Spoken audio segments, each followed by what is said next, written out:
Hello, hello, and welcome to a new Marketing Clarity webinar. I do these every month, and I enjoy doing them. They are always built around a singular topic. So what we have here this month, for the month of March 2022, I'm going to be talking about the production triangle. Whoa. Is it anything like the Bermuda Triangle? No, it's not. Although, I suppose if you don't kind of heed its warning, you could definitely get lost, spend a lot more money, get really frustrated, that kind of thing. Now, the production triangle is actually something that I learned about heading up a production department. It probably should have been something I knew sooner than that, but it was one of the editors on my team who shared the information with me. So this is something where, it was really, really helpful to learn in the context of video production and video creation. But this can also apply to your marketing. And I'm going to go through the production triangle and I'm going to explain how this can actually apply, and in some cases may already be applying to your actual marketing. So let's jump right in here. If you have any questions, whether you are watching live or watching on demand, you can drop them in the comments of wherever you are getting this, okay? Behold the power of the triangle. Whew. This was I don't like late season Office, but this was a particularly just really great episode of The Office where Saber is pitching a retail store and their main product is the triangle. And if you even go back and find the clip of this, when they do the presentation, it's so good because it so pokes fun or kind of like satirizes Apple launch events and even like TED Talks. And it's a gem, okay? So unfortunately, I don't have nearly as much eyeliner on. So you're not going to get the full experience. But what I do want to do today is unlock the power of the pyramid. So, talking about a pyramid, it has 3 parts to it, 3 points. This is not a geometry lesson. This is a marketing production lesson, but obviously that's a pretty good takeaway for you. 3 points to a triangle. Now, when it comes to the production triangle, the first point is good. Now, good refers to quality. And this is all going to come together, right? It may seem foggy, as like most of our things, but don't worry. It's all going to come together. Okay. Good speaks to quality. And when we're talking about the quality, really here what we're saying is that this meets acceptable standards and expectations. Okay.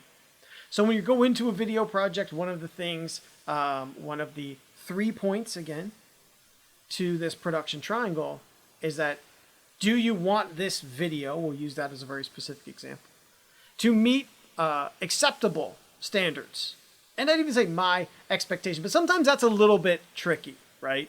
So with this, it's kind of like, is this something that at least is usable, right? We're setting a achievable bar here, okay? Now, the next piece is cheap. Now, when we're talking about cheap, really what we're talking about here is cost. That is kind of the factor here.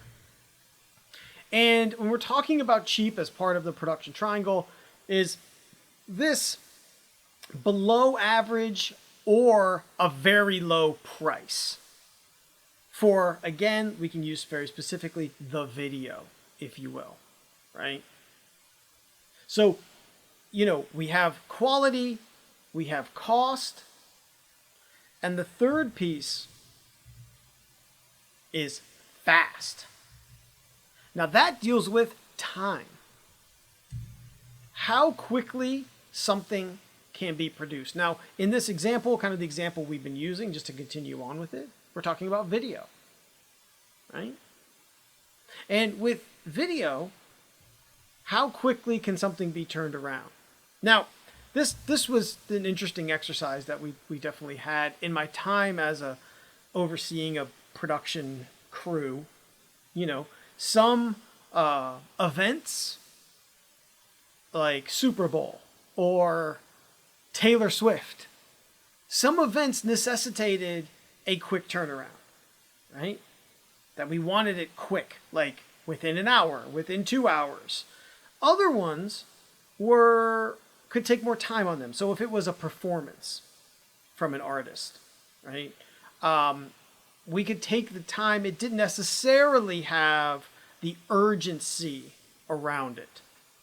So we could, we could kind of pick and choose depending on the situation when it came to actual speed. Now, here's where it all comes together. You may think, oh yeah, those are the 3 components. Of course, I want them all. Well, this is where the production triangle shines. This is where it all comes together. When it comes to video production, any production, and even your marketing, you can only choose 2 of these things. There is not going to be a situation where you will be able to check all 3 boxes. You need to be very thoughtful of picking the 2 components that are important to you. So getting back to my kind of discussion there about Super Bowl or Taylor Swift, they wanted fast. Okay? And so part of that, whereas cost, because in this case we were employees, cost went out. Quality we needed to be mindful that we wanted it still to be good quality, but what we weren't going to sit there and do is spend hours color correcting or editing, right? The priority was on speed, turnaround. Okay? Now let's walk through a couple of these examples and how it could and does relate to your actual marketing. So let's say you choose good and cheap. What you're doing here is sacrificing time, speed. Okay? So, when you are looking at good and fast, you are sacrificing cost. If you want something really good and you want it really fast, you're gonna pay a premium.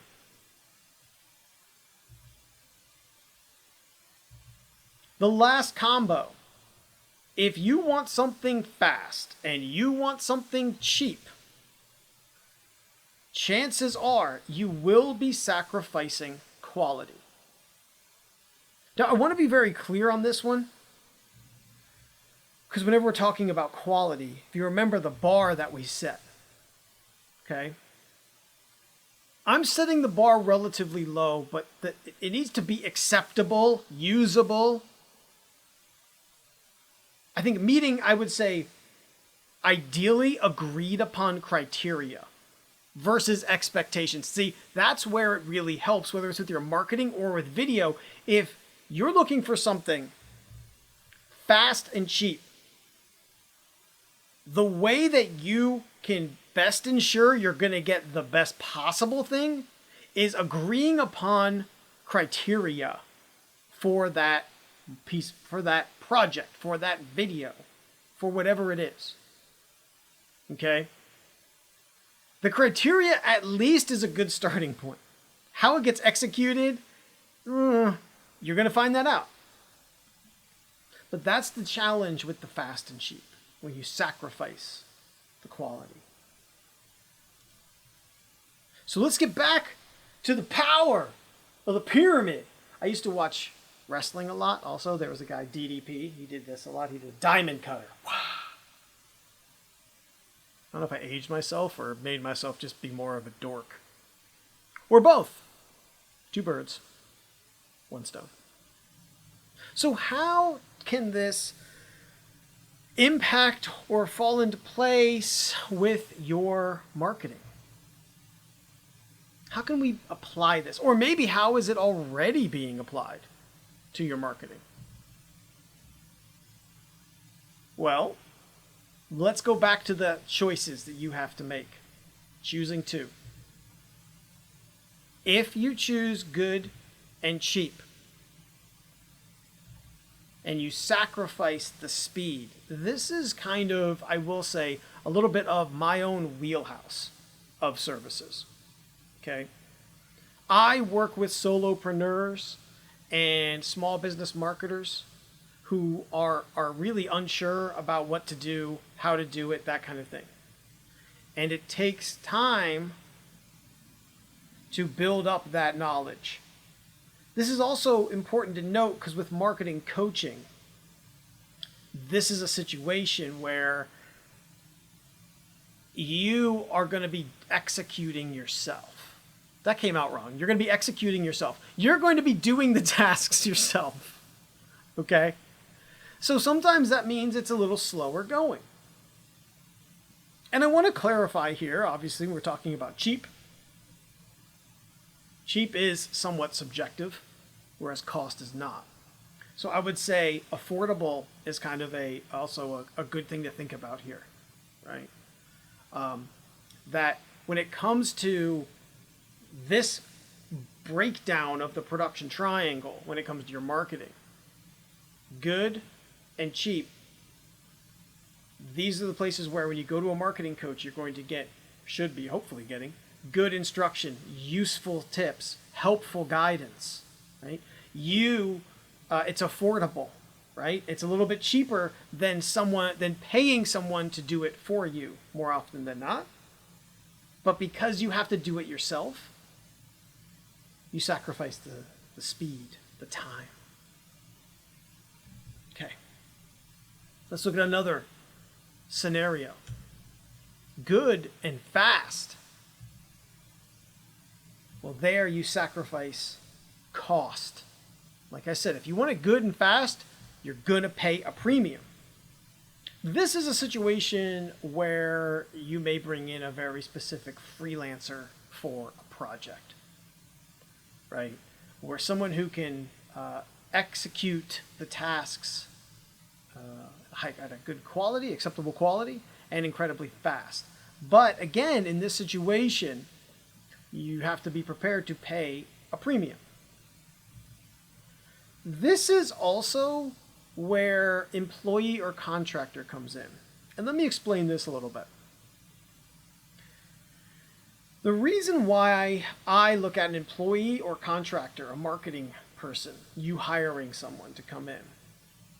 You may say, well, what the hell? That's going to cost me an annual salary and maybe benefits or what have you.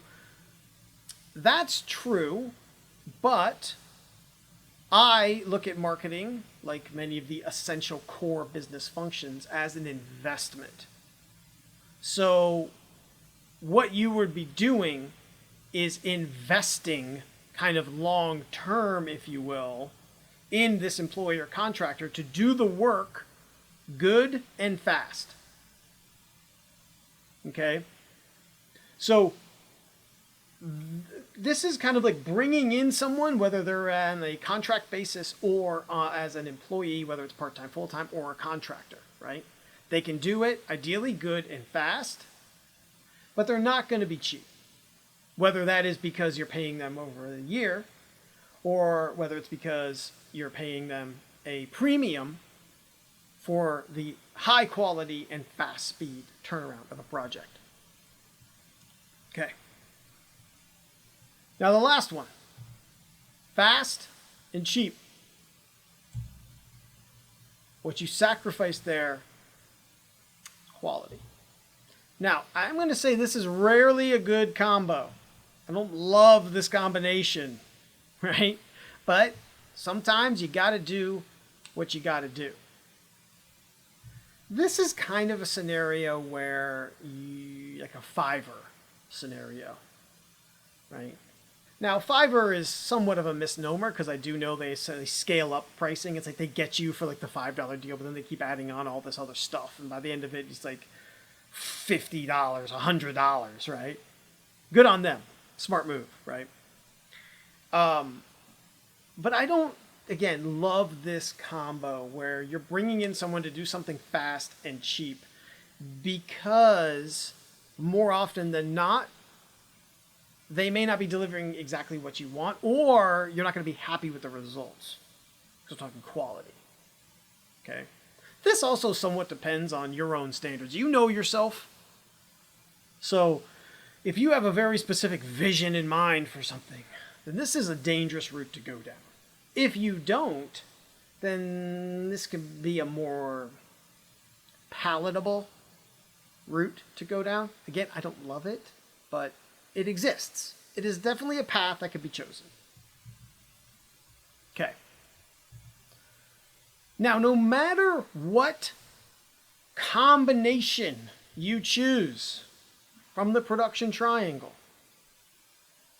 no matter which one of those, the thing that you need is the foundation for your marketing. Right? No matter which pyramid, you still need the base. No matter what. No matter how you're going to construct the rest, you still need the base. Okay? And so that's why, if you're not familiar with it, I wanted to share with you and talk to you just real quick about, again, the Marketing Clarity Coaching Program. So this is my flagship coaching program. It's a 10-week program. And when you sign up for this and when you work with me, what you get is customer clarity. We work specifically to define your audience so that you can craft messages that actually resonate with them, that reach them, that speak to them. We also work on your company clarity. This is where we build your brand identity. Who are you? Who? I wanted to... Okay. This is kind of a man in the mirror. Who are you and why do you matter to your customers? Right? Why should they give a shit? Why should they care about your product or services?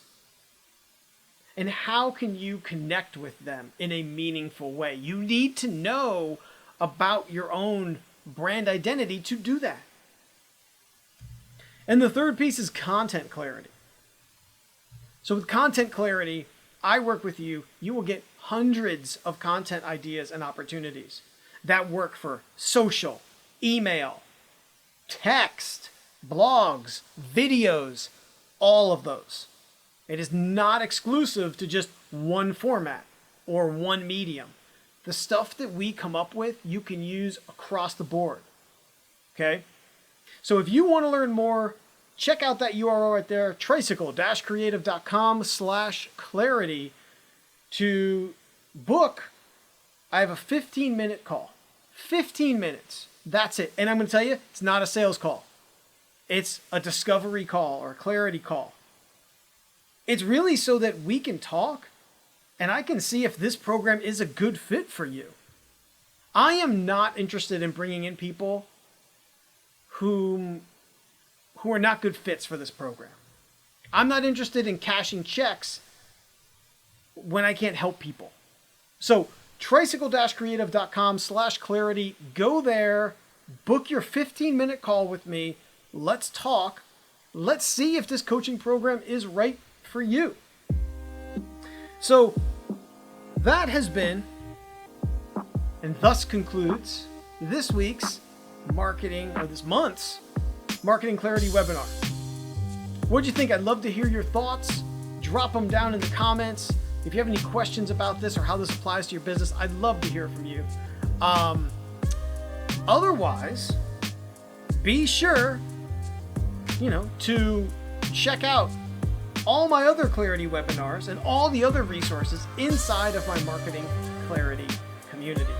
So, until next time, until next month, until next video, until next podcast, whatever it may be, I encourage you to keep pedaling.